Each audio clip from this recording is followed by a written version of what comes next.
Hello viewer, welcome to our daily V News and here are the headlines.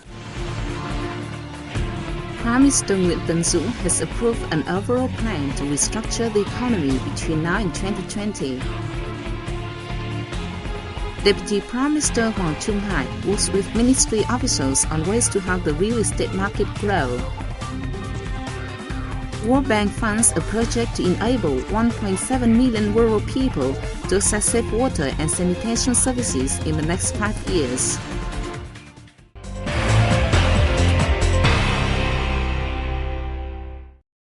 Prime Minister Nguyễn Tấn Dũng has approved an overall plan to restructure the economy between now and 2020, particularly credit institutions and state-owned enterprises. We take a look at how the plan will go. Under the plan, state funding would represent 35 to 40% of the total social investment, which is to make up 30 to 50% of the nation's gross domestic product in the coming years. About 20 to 25% of state budget spending will be designated for development every year. Capital management methods should be renewed and massive investments should be avoided. The scales of private investments will be expanded for the development of infrastructure and driving economic regions. The plan aims to boost a market economy, drive social resources into manufacturing competitive products, and help form a reasonable economic structure.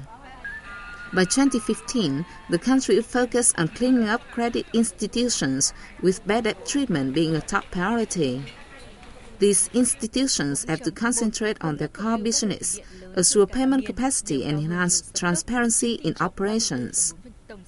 The credit institution system will be comprehensively restructured to ensure systematic safety, efficiency and sustainability, as well as service quality, while state-run banks and commercial joint stock banks with state-controlling stakes would have to prove their driving roles in the system. Fragile banks would be facilitated for merger and acquisition, and foreign lending institutions would be stimulated to equally compete and cooperate in Vietnam. State-run firms will concentrate on areas such as defense industry, manufacturing essential goods and providing key services, and some basic high-tech sectors, and promptly withdraw capital from non-core lines of business. The plan affirms that maintaining macroeconomic stability is extremely important in the restructuring process. Deputy Prime Minister Hoàng Trung Hải on February 22nd chaired a meeting with officials from various ministries and agencies to look for efficient ways helping the real estate market grow. Our reporters will provide more details. In 2012, the real estate market experienced a serious downturn, facing high inventories, large bad debts and prices declining in all segments.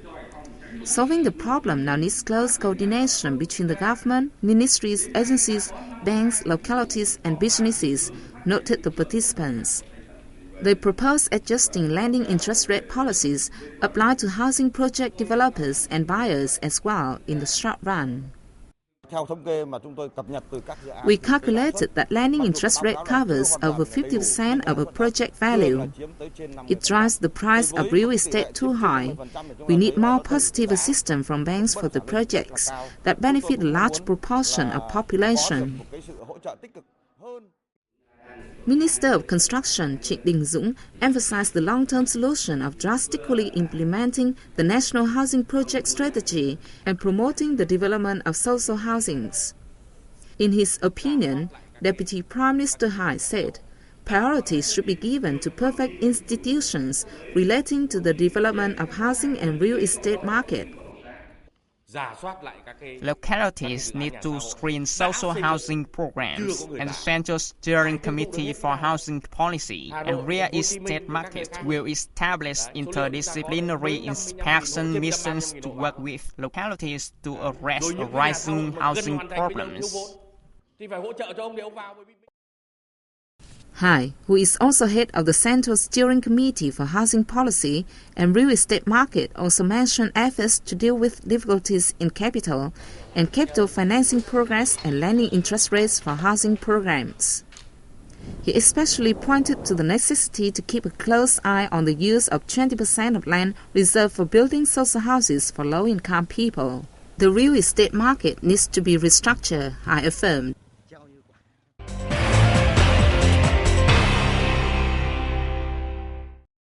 "120 maritime delegates from ASEAN member countries have met in Ho Chi Minh City to seek ways to increase port usage in Southeast Asia. We have more." Jointly held by the Vietnam National Maritime Bureau and El Nopan Company, the event was an excellent opportunity for its country in Southeast Asia to seek favorable conditions for investment cooperation in maritime transport service and seaport development. ASEAN is gradually taking steps to shape the key economic sectors, which are able to compete with other economic communities in the regions and the world. For the goal, the group needs to improve the quality of maritime policies, contributing to the close association between economic sectors and enterprises in the regional countries. According to maritime experts, the investment in seaports located in Southeast Asia's fastest growing economies will accelerate in the next few years thanks to its experience in privatization in the maritime field. Vietnamese ambassador to Japan, Đoàn Xuân Hưng, made a working visit to Japan's Ehime Prefecture from February 19th to 21st to promote investment between Vietnamese businesses with the prefecture. We'll see what happened in the visit. Ambassador Hưng met with Governor of Ehime Prefecture, Tokihiro Nakamura, and Chairman of the Prefectural Assembly, Shiro Okada. Hưng talked about Vietnam's search for partnerships in the manufacturing of textile and garment machinery, agriculture, fishery, and personnel training. Governor Nakamura said he will lead a business delegation to Vietnam to learn about investment environment and seek partners.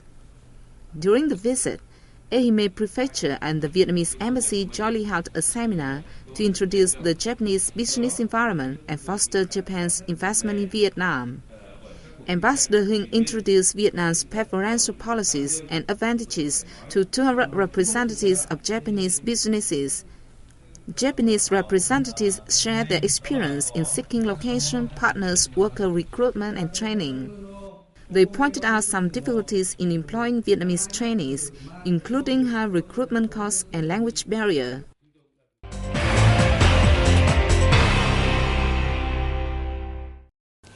As many as 1.7 million rural people in 8 Red River Delta provinces will have access to safe water and sanitation services in the next 5 years. The World Bank agreed to provide a $200 million credit to realize the work. Let's take a look.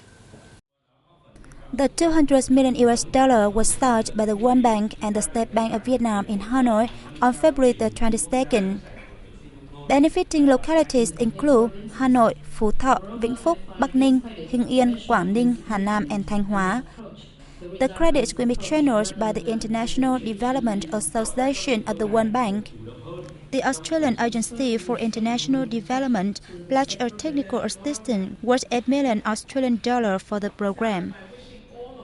The program will also have further the local authorities' state management and supervising competence in the field. The State Audit of Vietnam will conduct first ever independent audit on the results of the program.